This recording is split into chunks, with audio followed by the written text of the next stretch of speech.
Hello, I'm Michael Cantrell, and you are listening to the Prison Officer Podcast, a place to have a conversation about the forgotten cops that work in this country's jails, prisons, and correctional centers.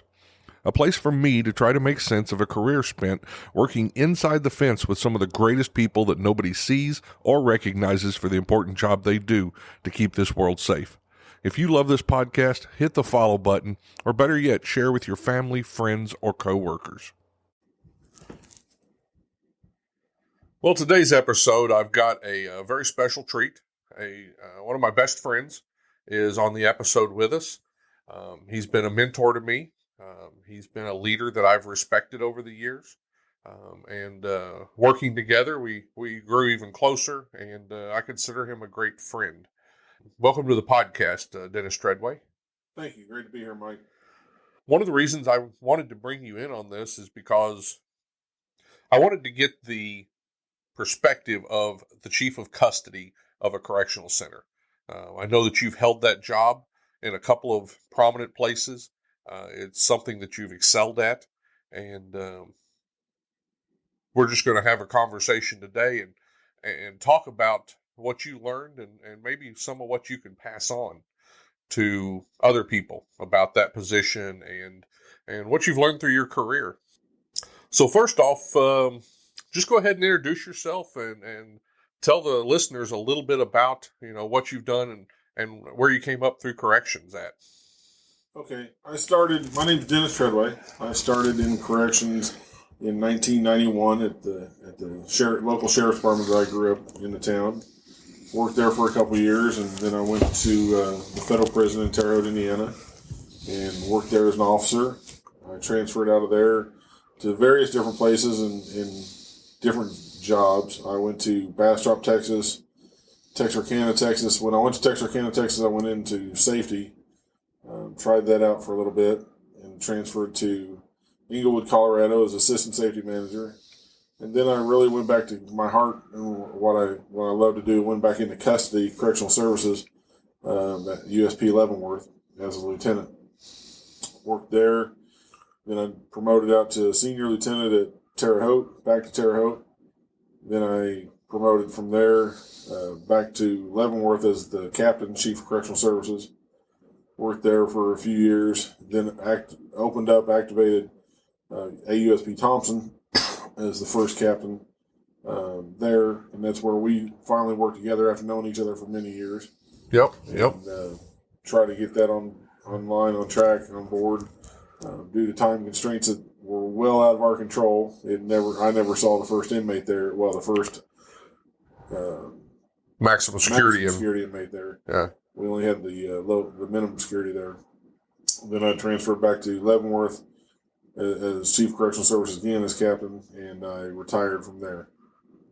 Excellent. After that, I went into private corrections in Leavenworth, in the town of Leavenworth, at Leavenworth Correctional Facility with Core Civic, and did that for a few months before I figured out it wasn't the Bureau of Prisons, and I was tired of doing it at that time. Yeah. And you were chief of custody there too, also. Yes. Yeah. Just for the listeners out there, you heard Dennis cough a little bit. You may hear me cough a little bit. We were cleaning delivery systems and managed to get some OC in the area. So we've kind of been recovering from that for a little bit. And those of you that know us know that that's absolutely true. So if you hear us coughing or blowing our nose in the background, that's probably the reason why. Let's start at the beginning. You grew up where? Terre Haute, Indiana is where I'm from. So, in Terre Haute, there's a penitentiary there. Growing up, did you know anything about the prison? Was that something you learned later on?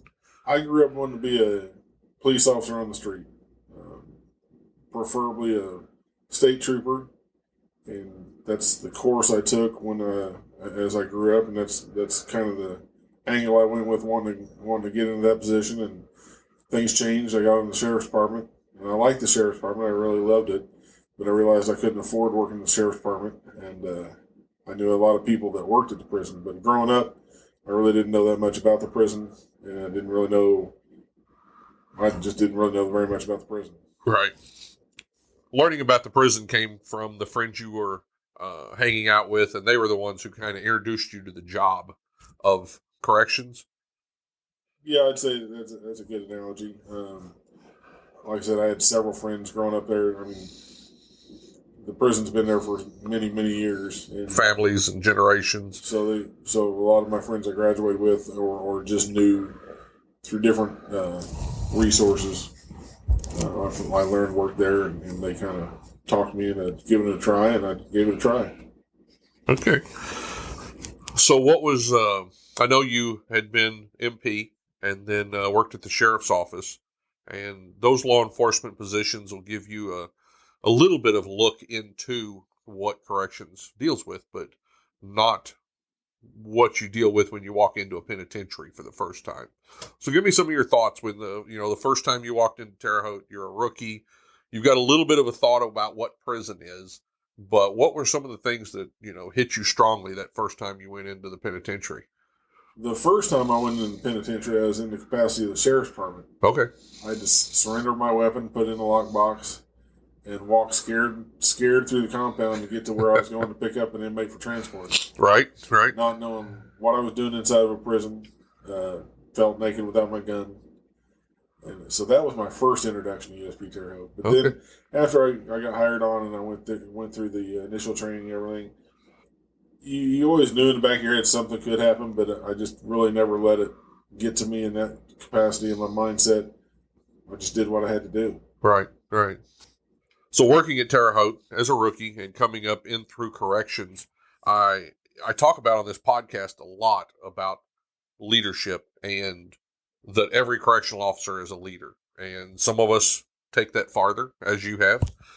But what were some of when did you first start noticing that you were a leader or they were putting you into leadership positions, maybe a team, stuff like that? Well, actually, as a rookie in the olden days, per se, when you started, rookies weren't given a lot of slack, weren't cut a lot of slack. You had to prove yourself. Sure. I was fortunate enough, however you want to put it, fortunate enough or misfortunate enough, however you want to put it, that I got tested early on with different incidents that happened in the prison, being a penitentiary, and I had a couple senior officers pull me aside at different times, say that I respected, and they would say that they could see me being a lieutenant someday. Okay. So up until those points, I really never considered it. I just figured I'd be an officer the rest of my career and stay at Terre Haute and never move, and I was perfectly fine with that in my mindset. But it sparked interest in me that other people pulled me aside to make sure they told me they saw leadership qualities in me. Yeah, they were seeing that in you. Yeah. And while I was at Terre Haute before I transferred out, I got put in different places that weren't considered rookie posts, but I got put in there as a rookie. Mm-hmm. And apparently I excelled well enough.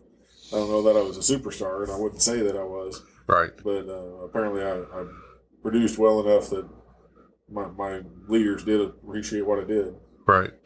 So how old were you when you started at the penitentiary?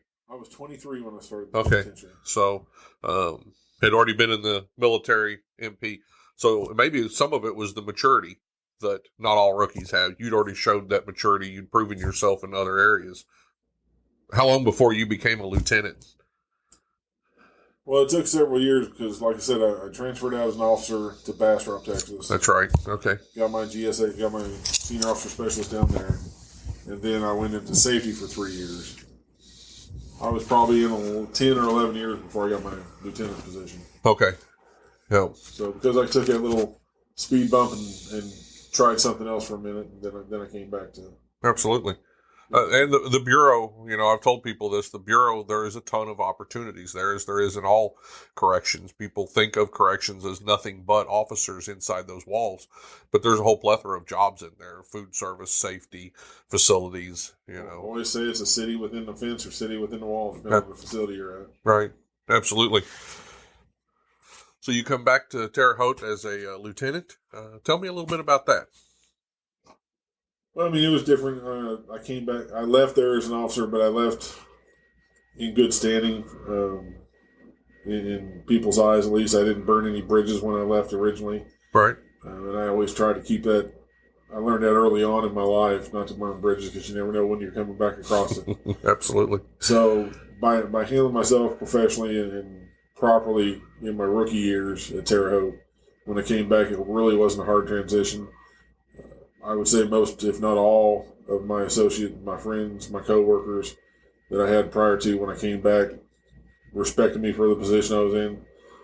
I didn't I didn't demand authority. I commanded it just because of the way I carried myself. Sure. And there's a total difference in that. I think most people work for people that they didn't respect because they didn't earn the respect. I tried my best to earn the respect by being willing to do anything I asked people to do, being there for them if they had questions, being there for their support because they were helping me out doing what I asked them to do. Right. Some of those, and we learn about those in every leadership class, those key leadership traits, and they follow you through your entire career. You learn that early on, and that really is what makes people a good leader, a good supervisor, and makes people willing to follow them. So, absolutely. So, tell me about being a lieutenant.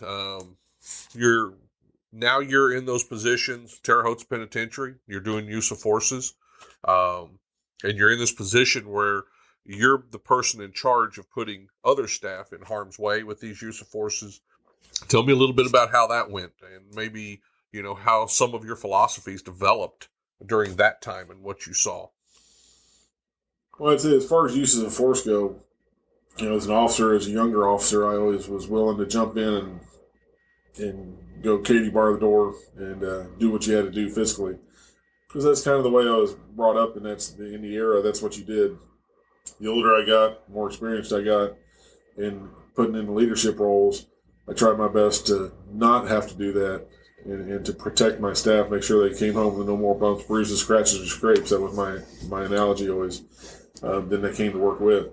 So by doing that, you had to look at things in through a different glass and try to figure out how can we approach this and resolve this situation without any of my staff going home hurt, keeping them as safe as possible. And I think I was looked upon good from my line staff because I did that, and I tried to carry myself that way and not put them in any endangered areas if I didn't have to.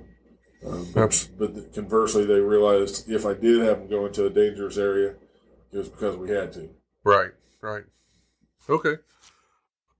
So you come back from Inglewood, and you get a lieutenant's position at Leavenworth. Now, Leavenworth, probably the most notorious prison in the federal prison system. It was the first. And here you are, new lieutenant, and you're at the big house. Tell me what that's like. What's it like working at Leavenworth as your first supervisory position? Well, I was kind of started off on my house hunting trip going from Inglewood to Leavenworth. I got to Leavenworth because I followed a warden that I had previously worked for at Texarkana, old school warden, a very well-respected warden. And he set me down on the couch in his office and said, "Look, I don't expect you to know a damn thing about being a lieutenant." I said, "Well, you have that little pride in yourself. Well, I know this and that. I've been acting lieutenant." He goes, "No, you don't know a damn thing about being a lieutenant at a penitentiary." Mm-hmm. He goes, right. All I ask of you is to make a fucking decision. Right, wrong, or indifferent, make a fucking decision. If you fail to make a decision and you lose something or get one of my staff members hurt in my institution, I'll do everything in my power to cut your head off in the Bureau of Prisons. You will not work anymore. If you do make a decision, you make a wrong decision, I'll call you and chew you out, and we'll be done with it. But don't fail to make a decision." Wow. So that was my marching orders. Right. So it was pretty steadfast and clear. I knew what I had to do, so I made decisions. And not knowing, by no means do I know everything. Did I know everything, and will I ever know everything? So you take advantage of the senior staff you have at your disposal that are working for you. You ask questions. You find out things. You don't go in barking orders and like you know everything, because that's when you or somebody else can get hurt. Right. And I feel that I earned as much respect as I got. And I fit into the lifestyle of Leavenworth, and like you said, there's many generations there. It's an old facility, so it's not an easy concept necessarily to get the respect of a lot of the old timers. But I had one old timer in my going away when I transferred out of Leavenworth, went to Terre Haute. He pulled me up at the party, pulled me to the side, said, this is the first going away party I've ever been to of a supervisor. I said, well, I appreciate, you coming. He goes, no, you don't understand. He goes, I haven't respected one of them. Right. So, but I gave him yours. That's good words, especially coming from the people you're supervising. I don't know that you can ask for more than that. Yeah. Wow. So your next stop is another penitentiary, Terre Haute, Indiana? Another penitentiary, Terre Haute, and we downsized the old Terre Haute to an FCI level as we activated a new penitentiary. Right. So that was a new adventure for me too, activating a penitentiary. So. Right. It's about this time I think I got to know you through the tactical teams, and you were a tactical trainer for one of the crisis management trainings that we had, and you'd been quite involved in disturbance control. Throughout my career, I was either a SORT member or a disturbance control member for about 17 and a half years of my 25 and a half years in the system. Right. Yep. And well known and respected. I mean, I know being a disturbance control member myself that your name often came up as a person to look to for that type of information. How'd your career go at Terre Haute? Now you're looked to as a supervisory lieutenant. You're running a shift. You're running multiple use of forces there. What was that like? Give me a hint. It was a happening time. You came to work prepared to do 3 or 4 or 583s, use force packets, and you usually did 3 or 4 use for force packets. Okay. But I mean, it's the way you carry yourself, the way you do your job. Again, you go back to rely on your senior staff that you've either counted on or helped teach, or they've helped teach you something, and they help run your shift. Right. You do the supervisor stuff and let them do their line stuff, and it usually worked out for me at least. I was blessed and fortunate enough to have a lot of staff request to work with me. I believe, and I would like to believe, that that's because they respected me and liked how I did my job and how I carried myself. Absolutely. I know one Sunday morning I walked into, and I can tell you the date and the time, but one Sunday morning I walked in for my shift a little bit early, relieved the outgoing lieutenant, and I had several staff come up to me and tell me, thank God you're here, because something doesn't feel right here. Yeah. And sure enough, it was a day watch shift, and at 8:03 a.m., something kicked off on the yard, and it was very chaotic for a while, but had 9 ambulances go out with inmates, but not one staff member got hurt. Wow.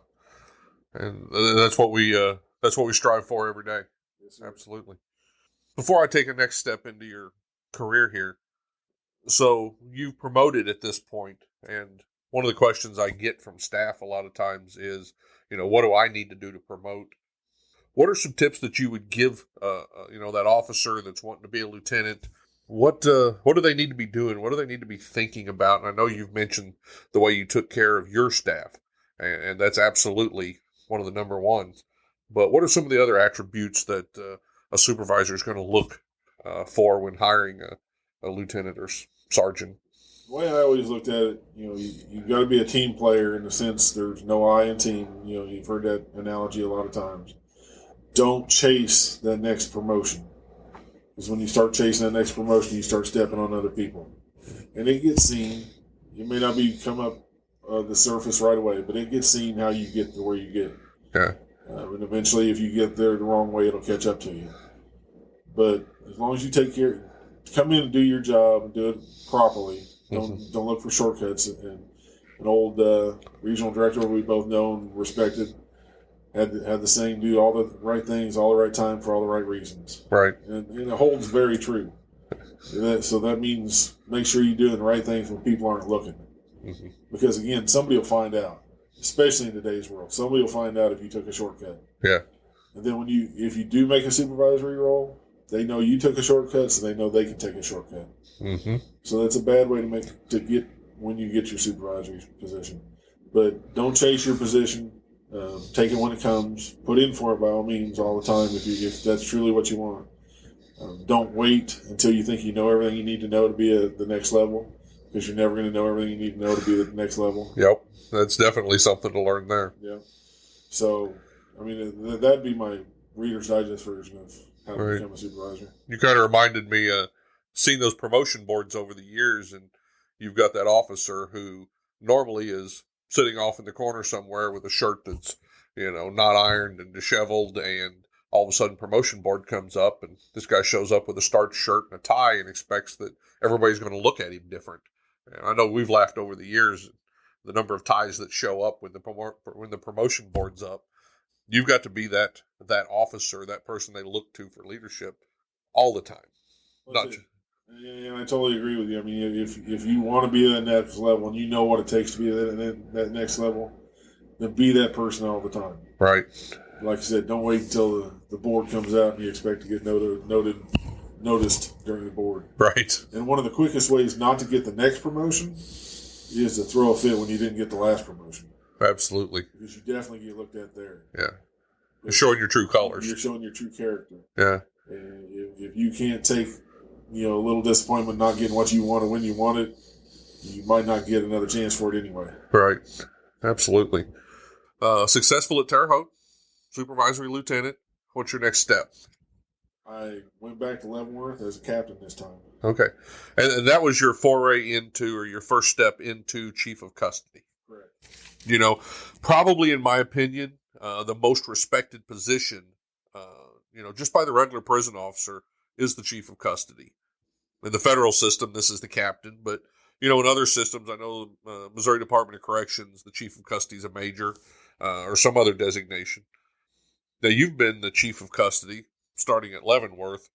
You went to the maximum security prison, started it up in Thomson, Illinois as chief of custody, and then you came back to Leavenworth as chief of custody and chief of custody at CCA. Tell me in your words what it means to be chief of custody. What was that for you? What do you think the chief of custody's role, and I know it's great and varied, but what's your take on that chief of custody role? It's a big role. It truly is. I'm not saying I did a great job at it, but it's truly a big role.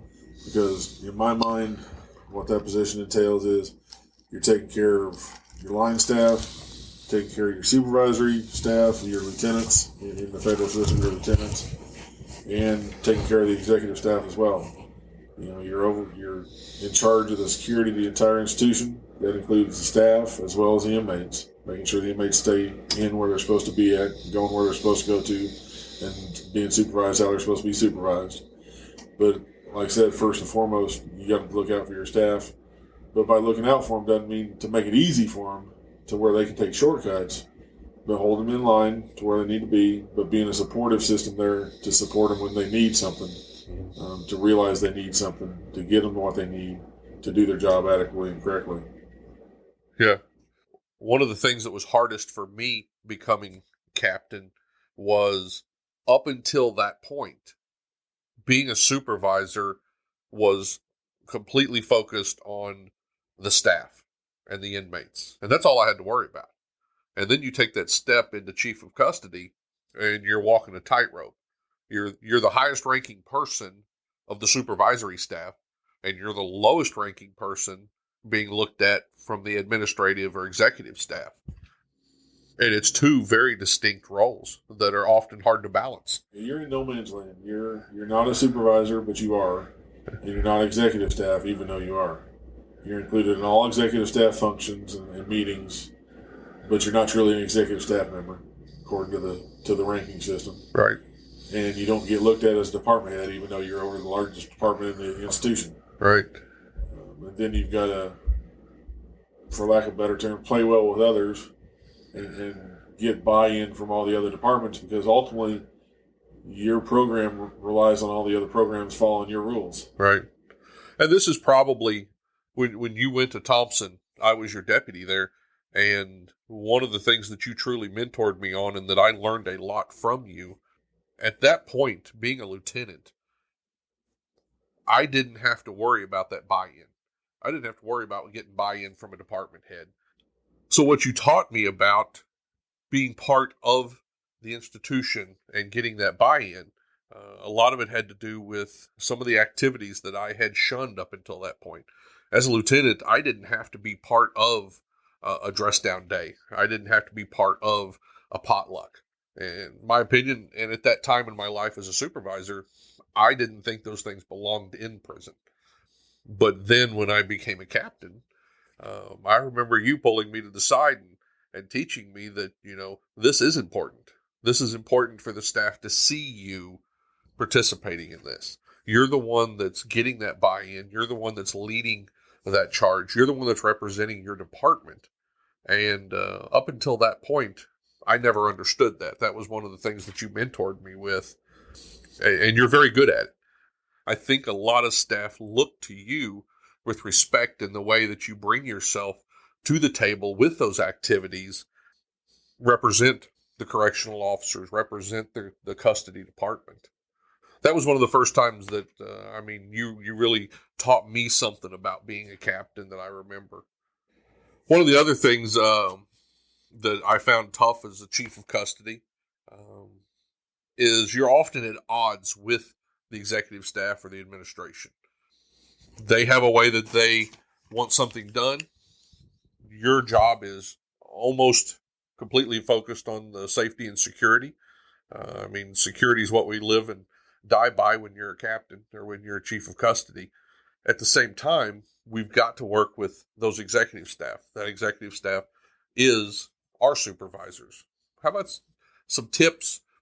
How did you walk that tightrope? How did you deal with that? Tightrope's a good way to put it. It's definitely a fine line at different times. First and foremost, I always tried to hold true to my values. Because at the end of the day, you got to be able to look yourself in the mirror and be okay with what you see. And that was difficult at times.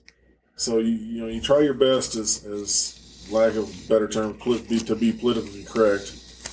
You never want to cross your supervisors, but you got to try to at least present your side of it and your rationale why you're doing why you want to do what you want to do, how you want to do it. At the end of the day, you're still a soldier, and like I said, you got to follow what you're told to do. Unless it's just an unlawful order, you got to follow the order. Mm-hmm. So I was always good with presenting my side of the story. My side, my viewpoints, and my rationale why I wanted to do something the way I wanted to do it. Sometimes you had to take one on the chin and do what you were told to do. If it wasn't going to get your staff hurt, you weren't going to lose the institution by doing it. You still sometimes had to suck it up and drive on and do what you're told to do. It's a fine line, and not everybody can figure out how to walk that tightrope. Successful ones do, and sometimes people don't. But I was always blessed to have good staff under me and with me throughout my career, to where it makes it easier to have to do an unlikable task with the right people with you. Absolutely. Yeah, that's a good way to put that. Surrounding yourself with those people. Absolutely. A lot of people, and kind of off topic, anybody can be a manager, but only certain people can be leaders. There's two totally different aspects out there. So if you're leading, you generally have good people surrounding you. If you're managing, you try to be the top of the heap, and eventually everything rolls downhill, and eventually you're going to fall off the top of that hill. Right. And if you surround yourself with garbage, you're going to be garbage yourself. So leaders surround themselves with excellence. And I think, especially in the chief of custody position, you'll wear yourself out if you try to do it all. You've got to bring those people in and let them do their jobs.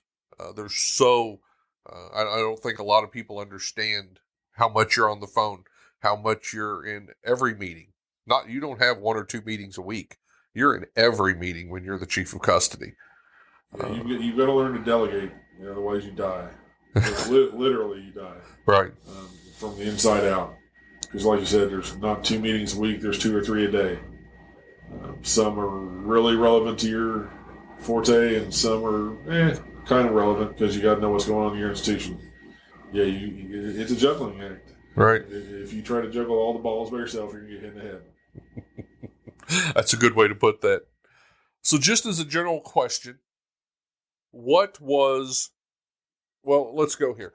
What was the biggest challenge that you had, chief of custody? The biggest challenge is a tough question. I know one of the challenges is to work with certain supervisors. Uh-huh. one of the challenges is working with certain line staff under you and trying to make them both blend well to where you can survive. Somewhere in between. Somewhere in between. Yeah. On that tightrope in between. And, there's been books about it and everything else. Manage your managers. Mm-hmm. And that's kind of what you got to do sometimes. Otherwise, you'll go crazy because not everybody comes up through correctional services. Right. Not everybody's correctional services minded.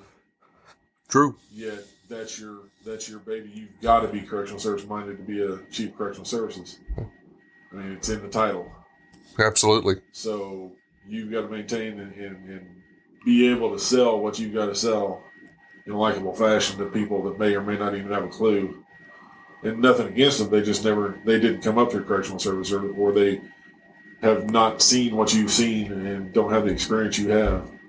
And they may not know the correct way or the way you see to be correct to handle something. And they may have an idea of how to do it, but when you look at it from your experiences and your background, you know it's going to fail because you've either seen it fail before or you know the path that they're going down is going to fail. Yeah. Your greatest challenge. So now tell me about what you think your greatest accomplishment across your varied career there. What do you think was your greatest accomplishment across that career? Can you narrow it down to a couple of things? Or some of the things I feel the best about is being able to bring people up from underneath me and let them and see them excel past where I ever was. I've had several officers go from line staff that I supervised or that I even started with, but the ones that I supervised mainly that are now wardens. Yeah. And that makes me, I'm very humbled by that, especially when they accredit me to being part of the reason they got where they got. As it happens, I didn't look for fame, I didn't look for glory, I didn't ask for it, but for them to come back years, months, days, whatever later, and say, you helped me get where I'm at. That always touches me. It means a lot. Absolutely. I don't know of anything that could touch you more than to have those people come back and talk to you about that. One other thing that we talk about a lot on this podcast, and this is a little bit off the subject, but I do know that being chief of custody affects your whole entire family, and you've been a chief of custody for so long. It's not an 8-hour job. It's not a 10-hour job. You're getting calls all day, all night long. Every time something happens, you're the first call because you're going to make the call to the warden. How did your family deal with that? How did your family deal with that? And what were some of the things that you did to try to lessen the impact on them of this many years as the chief of custody? Well, I was blessed enough to have a spouse that was in the same area I was in. She wasn't in correctional services, but she worked in the prison system, so she kind of understood. And she had various different jobs. A part of one of her jobs was in the investigative section, so she kind of knew a little bit about custody, what I had to deal with, what I had to put up with. Not while I was captain, but when I was lieutenant, she was in the investigative section. So that helped as far as the spousal issues. But my 3 kids, they did without on some stuff. They did without dad on some stuff. I tried to lessen that as much as possible. Of course. But it was still part of the evolution of my life. I think they've turned out well. Yeah. They don't seem to hold any grudges against me. But did they ever talk to you about it? Any of that stuff?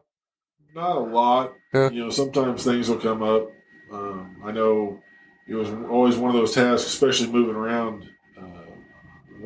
It was always kind of weird to talk to your babysitter and explain to your babysitter that you may get a call and you may not come in for a couple of days to pick up your kids. Yeah. So that was a different conversation you have to have with your daycare. General public doesn't understand those type of things. Doesn't understand. Most daycares don't understand until you explain it to them. Yeah. So we were fortunate enough and blessed enough to have in-home daycares that understood. We had at soccer fields with the kids playing soccer. We both had to leave one time, so we entrusted people that we knew that we met on the soccer families. Sure. We trust our kids with them because we both had to respond to an emergency in one of the penitentiaries we were at. Right. So, it's a different life. Yeah. But our kids, like I said, I feel blessed with the way they've turned out. And I think they've lived through it well enough and weren't scarred, marked, or tattooed by it. Absolutely. Too much. Yeah. No, I truly think we raise resilient children because of some of the stuff, and resilient families because of what they have to deal with our absences, or like you said, all of a sudden mom and dad are gone for the next 8 to 10 hours, so that does, I think, raise resilient children. So what year did you retire from the federal system? I retired in December of 2018. 2018.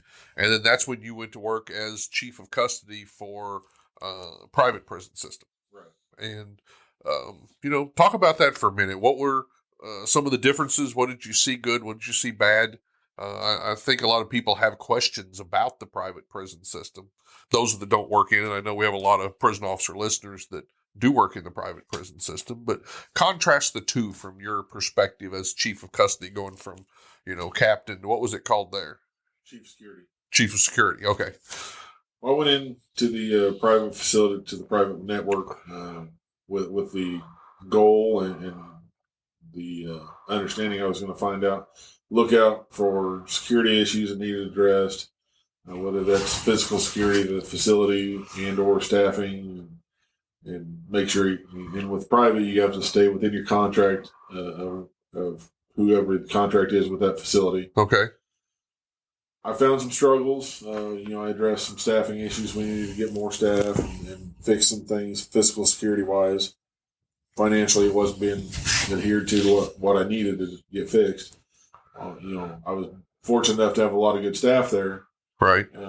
That were going through the struggles longer than I had been there, because they were going through before I got there, and a lot of them continued there after I left. But the ones I could help that wanted to advance up, I tried to help them get into the federal system. Okay. Because in my history, my experience, I prefer the federal system. I thought it was a better run organization. I mean, any organization you're with is going to have hiccups from time to time. Sure. But overall, I just thought it was a better system. Because if no other reason, there's a retirement system with the feds. Right. There's other benefits. You're actually a law enforcement officer with the feds. To where the private company I was with, I don't know if it's the same with every private company. I'm assuming it is. Right. But they weren't correction. They weren't looked at as law enforcement. They weren't protected in law enforcement. So if they got assaulted by the inmates, the whole assault and law enforcement officer thing didn't come into play.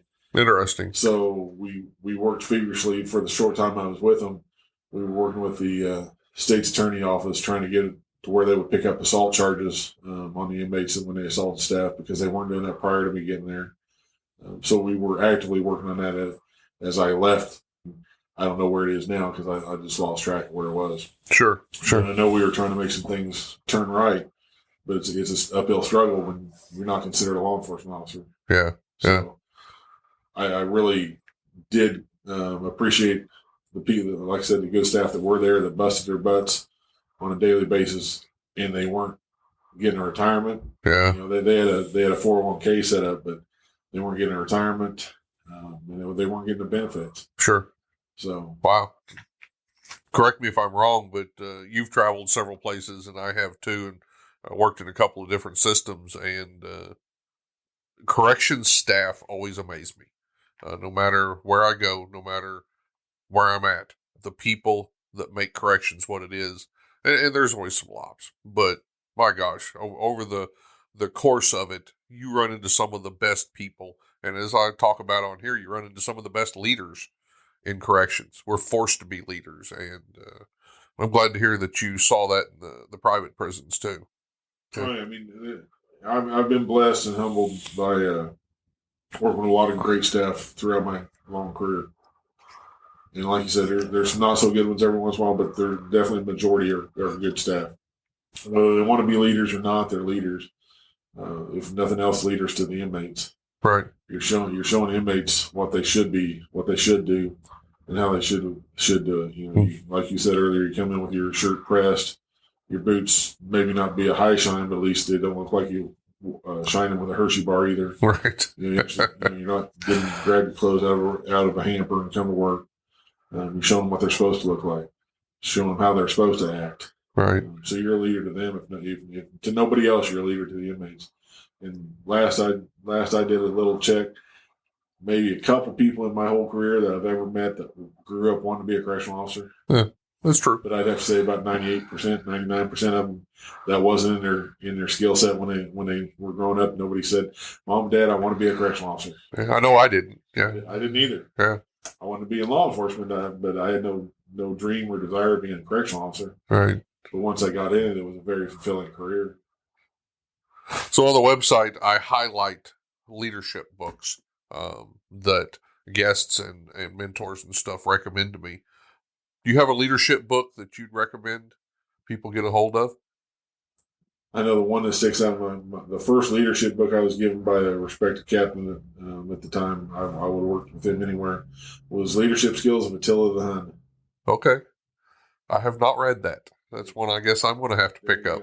I mean, other than, the Navy SEAL books and all those that everybody's talked about already, Extreme Ownership, and I forget the name of the second one, but Dichotomy of Leadership. Yeah. Jocko Willink. So, I mean, those were good books, but like I said, the first one kind of sticks out to me. It's kind of interesting to read. Okay. I got it a couple different places out of that, but I know the first time I got it was from a very respected captain at the time. Well, you got me intrigued, so I guess I will pick that up.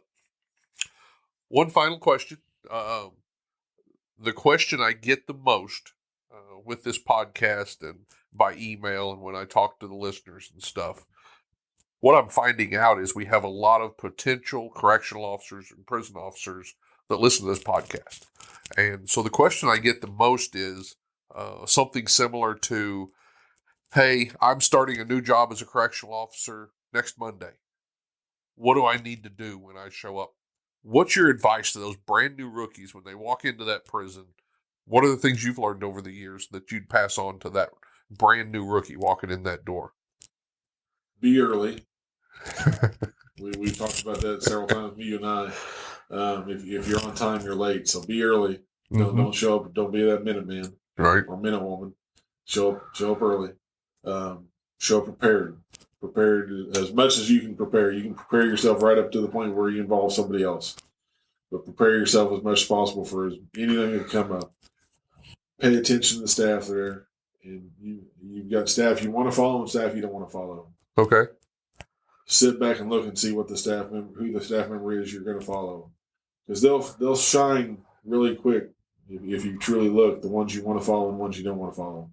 The ones you don't want to follow are the negative ones. The ones that are this stinks, that stinks. You don't want to do this. This whole place stinks. If it really stunk that bad, they wouldn't be there. But if you hang out with the people that say it stinks and everything stinks and everybody stinks, you're going to be associated with the stink crowd. And whether you act like that or not, you're going to stink. Right. So people are going to avoid you. So try to get with a good crowd, not the suck ups or nothing like that. But you'll know the experienced staff that want to do a good job, want to steer you straight, don't want to let you go down a bad rabbit hole, and follow those people and learn from those people. Going with an open mind. I don't care if you've done 20 years at another facility or whatever, but when you get to the facility you're starting at as a new officer or just new to that facility, learn that facility. It's different from where you came from. Even if still, like, we transferred in the federal prison system, different institutions. You never went into a new institution saying, well, this is how we did it where I came from. Right. Because the people that have only been to that place you just came to, if they cared about how they did it where you came from, they'd move there. Right. But they don't care about that. You can take that knowledge and that experience with you, as you should anywhere you go with any job, anything you've done. Take your experience and knowledge you've learned from it and build off of it. But everybody don't want to hear about it. Yeah. Just show them, but they don't want to hear about it. Yeah. As you said, there's almost anything you want to do inside of a prison, any job you want to do inside of a prison. Make it worth your time. Yep. If you want to explore and do something else, do something else. But as you and I both taught in some communications classes we did, one of the most important things to know as a new officer, new staff member, is the word no. Right. If you don't know the answer, because you're new and you won't know the answer. But if you don't know the answer, tell the inmate no. Let me check and I'll get back with you. And get back with them once you find out the answer from that experienced staff member you trust. Right. But learn how to say no. It's a lot easier to say no and come back and give something they deserve and they have coming. Right. as opposed to just giving it away and trying to take it back. Absolutely. Coming back and following up with that inmate is probably one of the easiest ways for you to earn respect early on. They're going to respect that officer that takes the time to come back and say, this is what policy says. This is what you're allowed to do. Exactly. And they know you looked at it and researched it and cared enough to come back and had enough in you to come back and tell them. Yeah. Right, wrong, or indifferent, you told them. Yeah. And, be prepared and just, they'll respect you more for telling them no and following up with a no answer as opposed to letting them walk on them. Right. Walk over you. Right. So. Well, I want to, take the time to thank you. I appreciate you coming by. Although most of the people in the audience can't see that we're scratching our eyes and wiping our nose on Kleenex in here. I'm really glad that you got the time to stop by and we got to do this, and for you to be able to share, this career of knowledge with these listeners and to give them some pieces of advice, some tips, some things to think about as they move through their career. I just appreciate you. I appreciated working with you and for you. Thank you for coming in today. Well, thanks for having me. I appreciate the time. Hopefully I've made some good suggestions to people, some good ideas to people. It's an honorable profession. It really is. Even like I said, nobody ever comes up as a child saying, man, I want to be a correctional officer.